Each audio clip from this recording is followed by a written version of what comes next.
Did you ever find out your children planned your future without asking you while you were still alive? I did, and I stayed quiet, not because I was weak, but because I wanted to see something. I wanted to see who would show up when it truly mattered. Before I go any further, let me ask you something. Where are you watching from right now? The United States? Somewhere else? Drop it in the comments. I read them, and trust me, this story might feel closer than you think. I'm 68 years old, worked my whole life, early mornings, late nights, missed vacations, missed birthdays, not because I wanted praise, but because I believed in one thing: family. I believed if I kept everything together long enough, they'd feel safe, and I thought safety would turn into love. I was wrong about one part. It started quietly. No arguments. No shouting. Just whispers. I overheard it one afternoon when I came home early. The house was louder than usual. My kids were around the kitchen table. Paper spread out. Calculators clicking. One of them said, "If we sell the house later, this portion should go to you." Another said, "No, that's not fair. Dad already helped you years ago." I stood in the hallway, frozen. They were dividing my life savings, talking about my home, my accounts, my plans, like I was already gone, like I was a story that had already ended. My chest felt tight, not angry, just hollow. But that wasn't the worst part. The worst part was realizing how long this conversation must have been going on. This wasn't a sudden thought. This was organized, calm, planned, and no one thought to include me. I didn't walk in. I didn't interrupt. I stepped outside instead, sat in my car, stared at the steering wheel. I laughed once, a short, broken haha that surprised even me. I wasn't amused. I was stunned. That night, no one mentioned it. They asked how my day was. They talked about work, about traffic, about nothing. I nodded, smiled, passed the salt. I stayed silent. From that day on, I watched. I watched who called just to check in. I watched who only called when bills came up. I watched birthdays, holidays, hospital visits. I watched effort. I watched excuses. Weeks later, I got sick. Nothing dramatic, but enough to slow me down. Doctor visits, medications, long afternoons on the couch. I didn't announce it. I didn't ask for help. I wanted to see who noticed. One child came once, brought groceries, stayed 10 minutes, checked their phone the whole time. Another sent a text, "Hope you feel better." The youngest didn't call at all.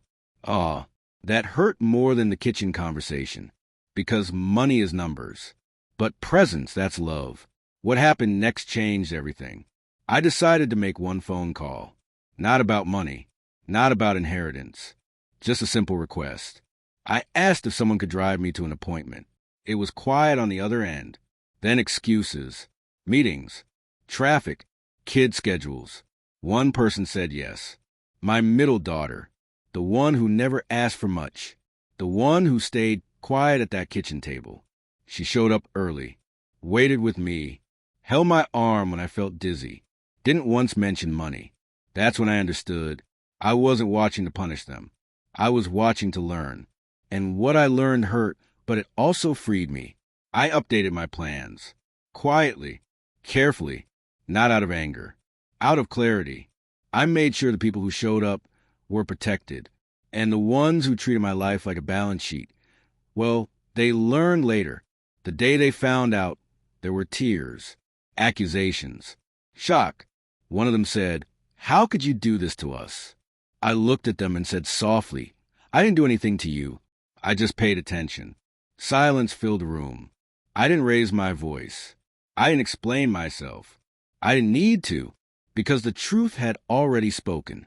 Now I live differently, slower, quieter, lighter. I spend time with the ones who sit beside me, not the ones who count what I leave behind. And I sleep better than I have in years. But there's one more moment, one final test, one situation that revealed more than all the others combined. And when I tell you that part, you'll understand why staying silent was the most powerful thing I ever did. The next test came without warning. It always does. One quiet morning, my phone rang before sunrise. The kind of call that makes your stomach tighten before you even answer. It was a hospital. I had collapsed at home. Not dramatic. No movie scene. Just my body giving out for a moment. A neighbor heard the fall and called it in. As I lay there under fluorescent lights, I didn't call anyone. I wanted to see who would come on their own. Hours passed. Nurses changed shifts. The room smelled like disinfectant and stale coffee. I stared at the ceiling and thought about how strange it was that a man could build an entire life for others and still feel invisible when he needed them most. Around mid-morning, footsteps stopped at my door. I heard a soft voice ask my name. It was my middle daughter again. Her eyes were red. She had driven 2 hours after hearing about me through that same neighbor. She sat down, took my hand, and didn't speak for a full minute. No questions. No panic. Just presence. Later that day, another child showed up. Not alone, with paperwork, insurance questions, asking the doctor how serious this was and whether I'd still be able to live independently. I watched from the bed, quiet, observing. When the doctor stepped out, that child leaned in and whispered, "We should probably talk about arrangements." That's when something inside me finally settled. Not broke, settled. I realized I wasn't angry anymore. I was clear. After I was discharged, I didn't go back to my old house. I stayed with my daughter for a while. Simple meals, early nights, long talks. She never once brought up money. She asked about my childhood, about her mother, about regrets. We laughed. I cried once. Quietly. She didn't pretend not to notice. She just handed me a tissue. Ha ha ha. She even joked about how stubborn I was. And for the first time in years, that word didn't feel like an accusation. Weeks later, the rest of the family wanted a meeting. They said they felt shut out, confused, hurt. I listened, let them speak. When they finished, I said something very simple. I said, I didn't divide anything. You did. You just forgot I was still here. The room went silent. No one argued, because there was nothing left to argue with. I explained my choices calmly. No lectures. No guilt. Just facts. Who showed up, who stayed, who treated my life like time instead of property. Some cried. One laughed nervously. One walked out. And I felt light, not victorious. Free. Here's what surprised me most. The peace didn't come from changing the will. It came from stopping the performance. I stopped pretending I was fine being last on the list. I stopped chasing appreciation. I stopped confusing obligation with love.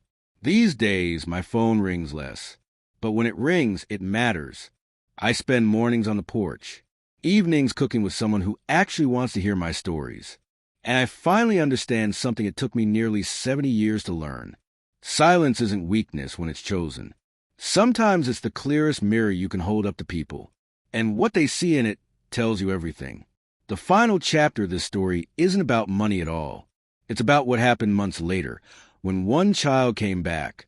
Not for help, not for answers, but with a truth they've been avoiding their whole life. And that conversation changed our family forever.